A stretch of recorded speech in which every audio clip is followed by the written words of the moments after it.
And now, live from the Neverland Theatre, your host, Gary Starr. Stage 2.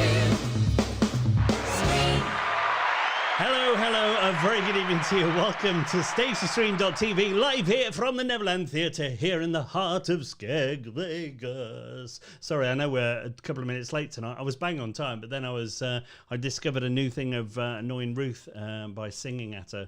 And then got carried away. So sorry we're late, but we're here now, and that's all that matters. It's Monday night. We're back after a fabulous weekend of, well, for us, filming and editing and such like. Yes. How are you? Hope you're well, wherever you are, whatever you're doing. Welcome back. It's lovely to see you once again.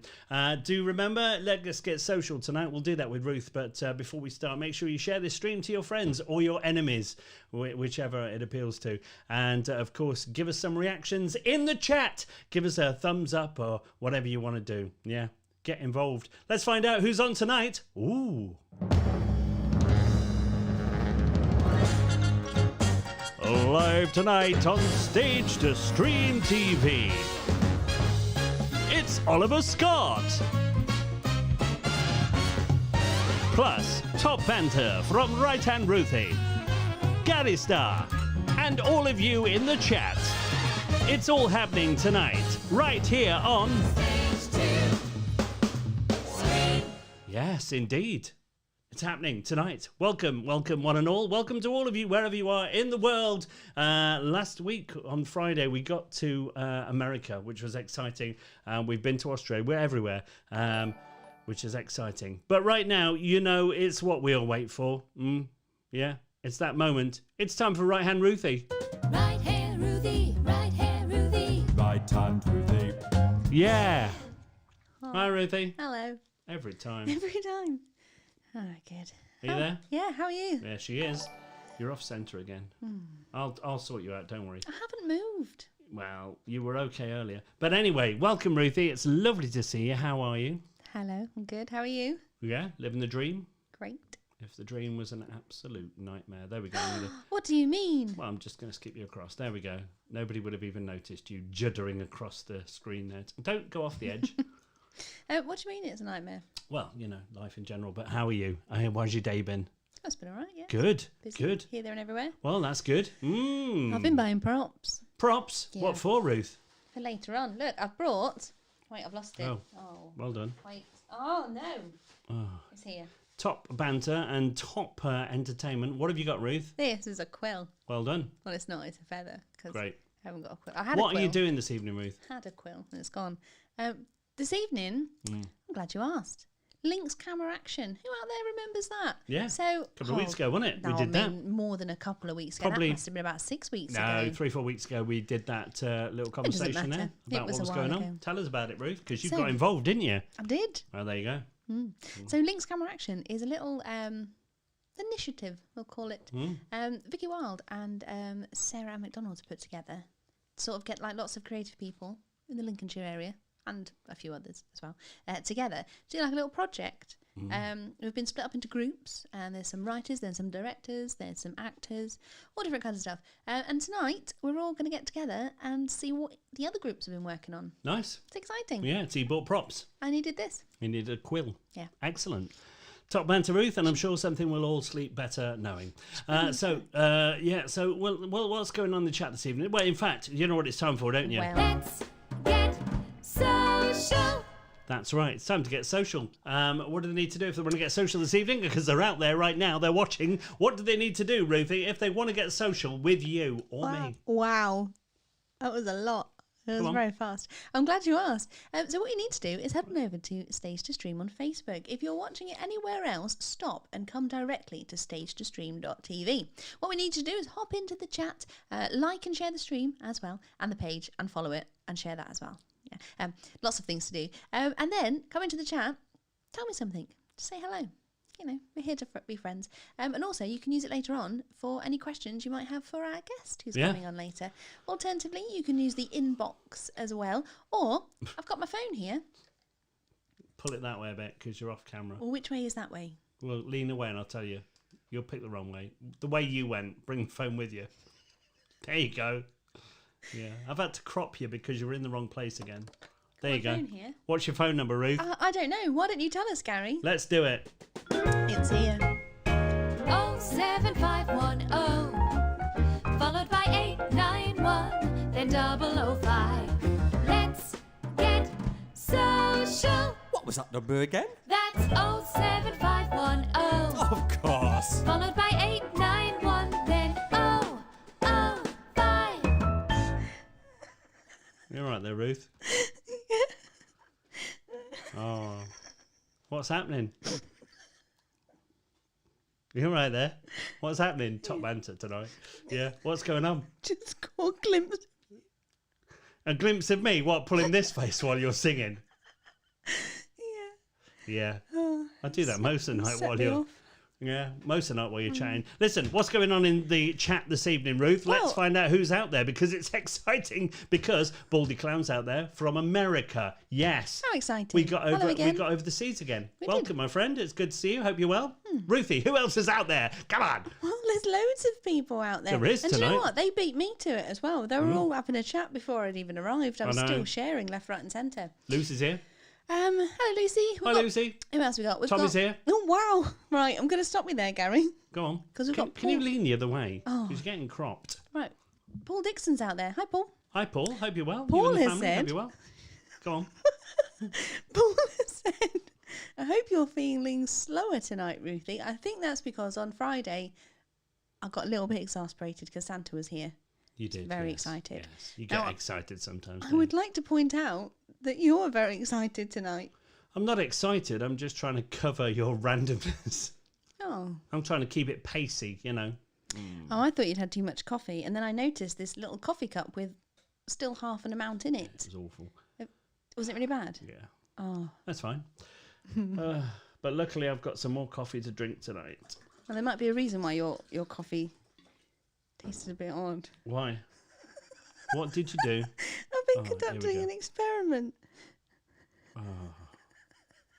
What have you been doing?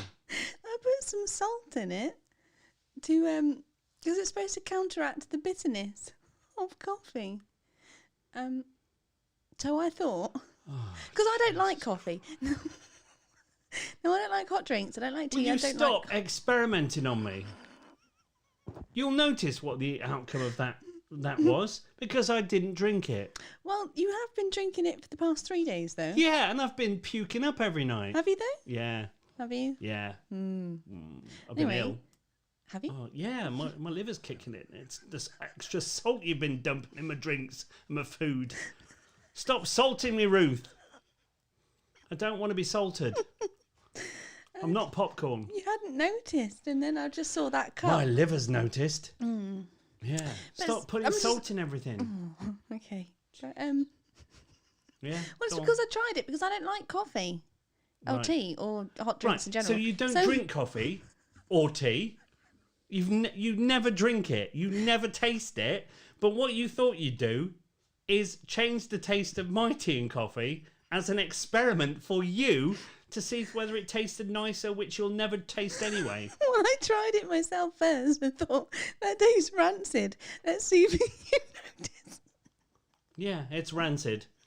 I didn't want to hurt your feelings by saying stop making me coffee, Ruth, because it's rancid. But now I know. Okay, Great. Top manta, Ruth. Thanks for that. welcome. But I was just looking at that anyway. I was thinking, Oh, my so kidneys hurt. how would you describe this cup of half a coffee? Cack, No, no, I don't mean the taste. bubbling and cack. No, you know, like the pessimist optimist thing. But now I've said that, you're going to think about the right thing to say Well, I'm not. because there's a third option. It's full of cack. Still. It's not full. It's only. Is it half full or is it half empty? Well, you tell me, Ruth, because I'm saying it's full of cack. Still. Well, no, because I found out there's a third option over the weekend. Go on then. Well, you know the thing. Oh, hold on a minute. Brace yourself. Everyone, just right. If you want to go and make a cup of tea, now's probably the time. I'm just saying. Put some salt in it. Yeah, hold on. Let me just get you some nice music to play in the background. What was I talking about? Oh yeah. Here we go. Settle down. I can't. Okay. Go. Right. The old age age old adage of the pessimist and optimist thing. You know, when you look at You've got a vessel, shall we call it, a vessel, and it's not totally full of liquid. There's only a little bit in it. And they say the optimist would say, oh, it's half full. But the pessimist would say it's half empty. But there's a third option. Oh, great. What is that? The third option is that the vessel is too big by half. Mind blown. That's it. Beverly Charles has just said, where's JJ and his crappanori? I'm just... Well, I'm just saying, it's a good way to look at it because, you know, you might not fit into either of those brackets. You might go, well, it's neither full nor empty, is it? It's just half a cup. So the way to get out of that is by saying the vessel is too big by half.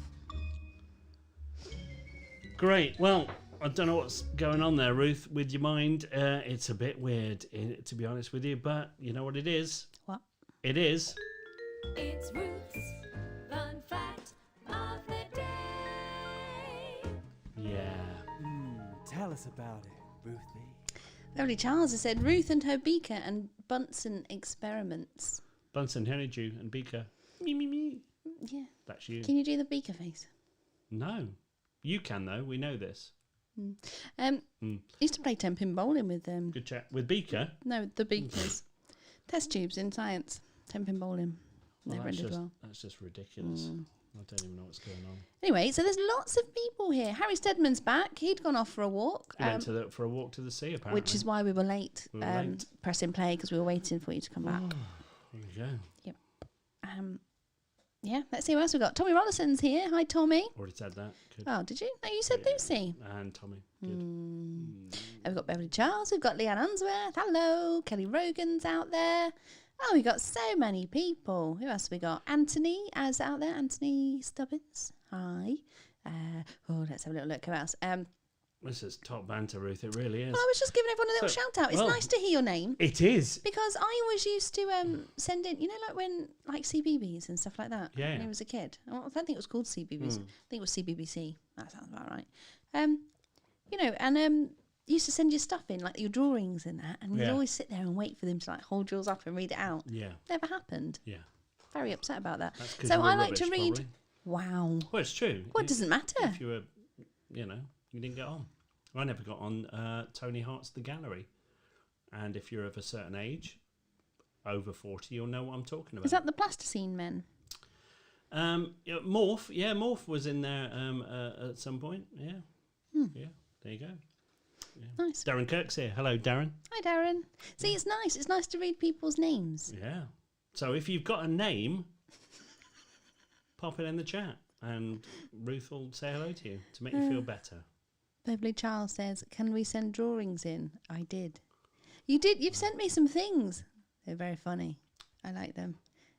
There's also, you know how your thing of chairs? Yeah. Beverly's, Thing of chairs? well, your obsession with chairs. Yeah. Beverly Charles has sent me a, it's a throne, but it's carved with it's Disney characters all over it. Yeah. Brilliant. Lucy Rollison said, I got my drawing shown. I drew, Roly Poly Ollie. I think that's quite right. Roly Poly Ollie? Roly poly oly. I don't know. What was that? I don't know what that is, Lucy. Now, Darren Kirk's pointed something out right now. Yeah. We've all got something in common. Names. And I think that's something that we can all, you know, sort of live on, you know, together in harmony. Great. That's... Names. Anyway, yeah. No, it's good. That's it. Well, that's great, Ruth. Thanks for that. No, I was having a little scroll. But the problem is, when I'm reading, I forget that I You- should be talking You at the forget same that time. you're live on yeah. Well, It's I would hope that you would be a bit more profesh and sort of, you know, catch No. that and go, she's catching No. up on some reading. No, honestly, So- it's amazing, Ruth. Your banter this evening is top notch. Yes, it is. Thank you. Lucy said, yes, they were robots. Dad always sings the theme tune. It's Roly Poly Ollie. I've never heard of it. But maybe we could get Rolly Rollo Polly on. Ollie? I don't know. We could maybe get Rollo on to come and sing that theme tune. Go on. Have you got more? No, well, I was just going to draw you to attention. Tommy Rolliston's popped in and says she's been drinking too many salted coffees. But that's actually a thing, thinking about it. They have the salted caramel thingies that they put in it. And Yes, but they don't put salt in on top of the caramel for a laugh. I didn't do it for a laugh. Well, I did it. that's Oh, what you've no. been doing. So, Yeah, what? it's supposed to counteract bitterness, but you already have the syrup, don't you? Yeah, that's called sweetness. Oh, Yeah, just sticking salt in there is just weird. Anyway, it's been a pleasure, Ruth. Thanks for chatting. sorry about that. I'm going to go and talk to somebody more sensible. Darren Kirk. I might watch this back when I'm struggling to sleep. Not him. I wouldn't. Yeah. No. Wouldn't bother. Anyway, listen, it's almost time for our first guest this evening. So sit back, relax, as we welcome. Who can it be? It's on his cards. Wait for it.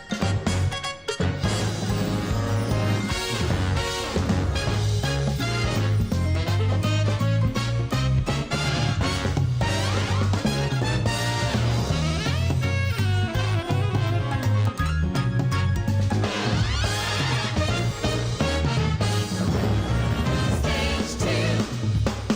Screen. Yes, indeed. Stage 2. Hello. Screen. Hello, my friend. Welcome. I thought you said someone more sensible, Yeah. and I was a bit worried that you were talking about me. Yeah, no, definitely talking about you after a conversation with Ruthie. You are right up there. How are you, my friend?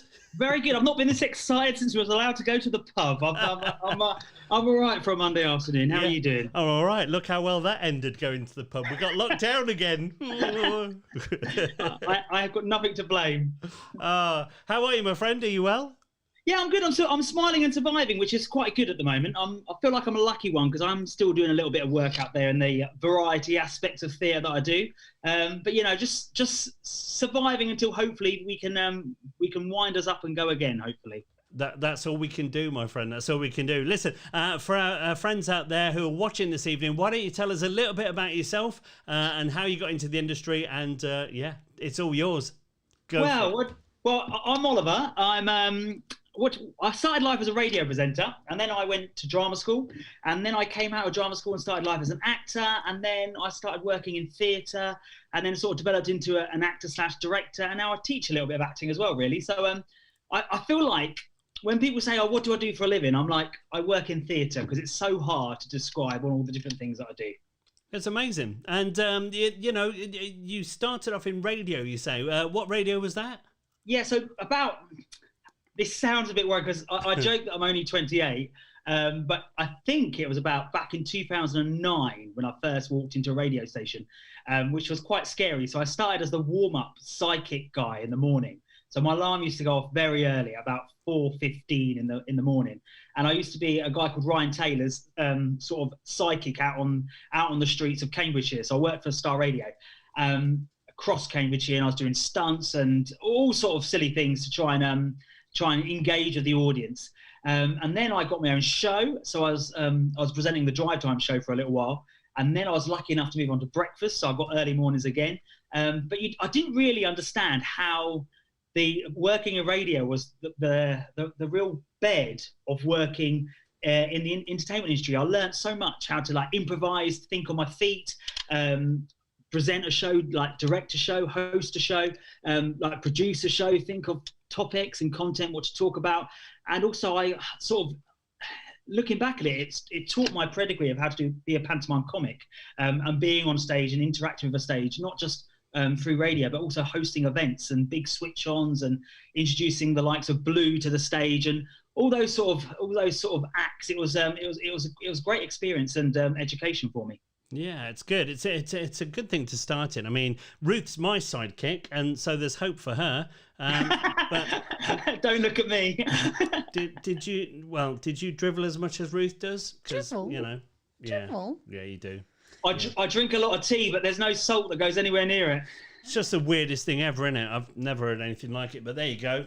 I'm the subject of an experiment, so what can you do? Well, So- it's like battered Mars bar. I don't understand it. Does anyone understand a battered Mars bar? It's cholesterol. Scottish people eat it. So, don't know. Enough said. So, Ruth's lost it. Good. So, tell us a bit about Panto, because, of course, it's our, all our love. So, yeah, tell us about Panto and you. I adore pantomime. Pantomime, I think, is I think we've realised in the last year of how every regional theatre tried to open their theatres for Panto, how important it is for our industry. Not just that it creates jobs and gets people through the door. It is the bread and butter of British theatre. It's what everyone goes to their first experiences of the theatre is going to see a Panto, and that was mine. That's one of the reasons why I love Panto. I remember as a little child going to the Panto on Christmas Eve. We used to go to see the Panto at the Cambridge Corn Exchange when they used to do the big Pantos there, and I saw great acts like the Chuckle Brothers and Peter Piper and Barnaby and Ross Kemp and various gladiators. And I was a little kid there thinking, wow, this is amazing, the spectacle of it, the magic of it. So it's something that I've always really enjoyed. And I hate to say, when I was at drama school, I used to bang on about Panto, and some actors who just wanted to work at the RSC and the National were a bit like they couldn't understand it. But whereas I always could, I felt it was so important. So as soon as I graduated from drama school, Panto was something I was very keen to do.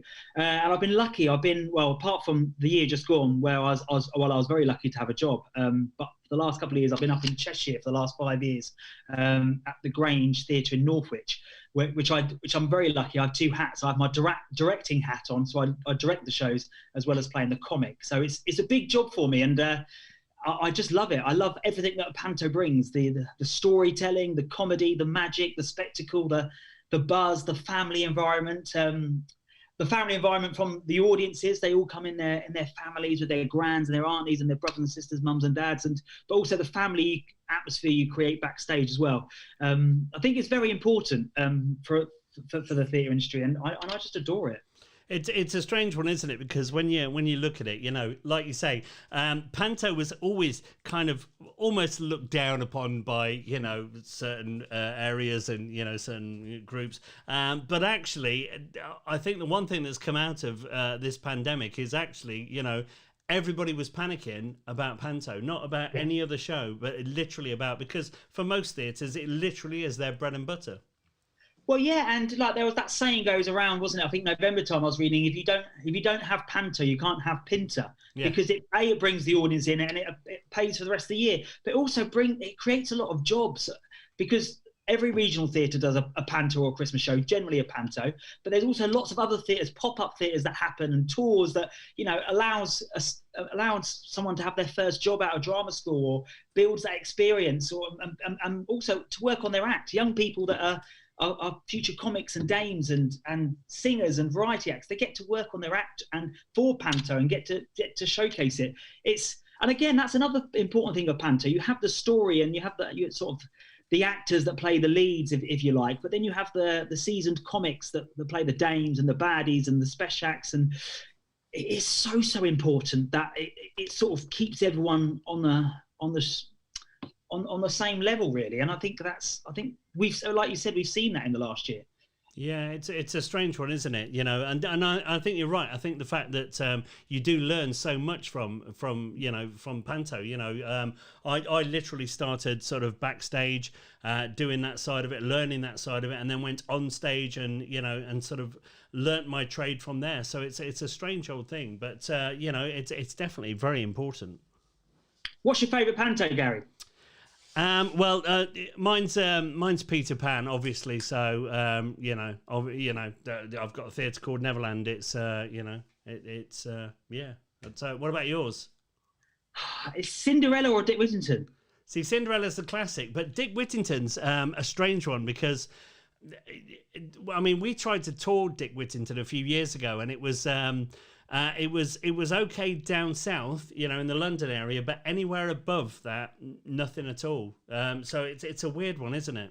It's sort of one that's gone out of fashion a little bit, I would say, like the Mother Goose, the Little Red Riding Hoods. But the story of Dick Whittington, obviously playing the comic, that's why Cinderella and the role of Buttons is the role that we all want to play.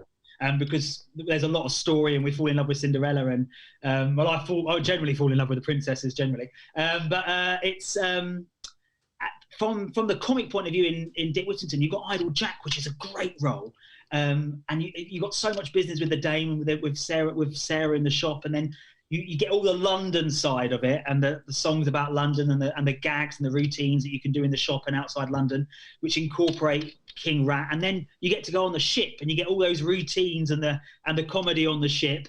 And then you get to go to Morocco. And again, I think it's just so much from a director's point of view. There's so much you can do with Dick Whittington. I think that's why I love it. I think it's a wonderful story. Yeah. What we need is Disney to do their own version of it. Can you imagine that? Be very happy, wouldn't it?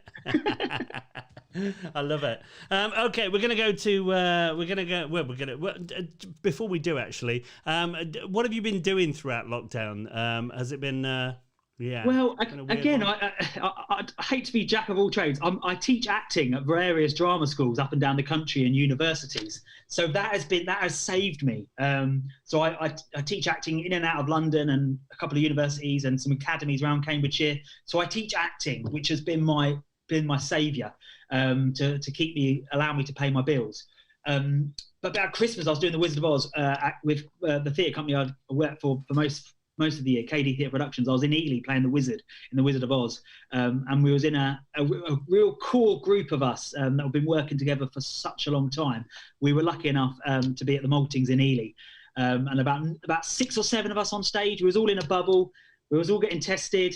None of us was seeing anyone else, and we was having a great time. And we opened on the 19th, and we were lucky enough to get 19 shows in before we were closed on Christmas Eve, which was heartbreaking. Clearing out your dressing room on Christmas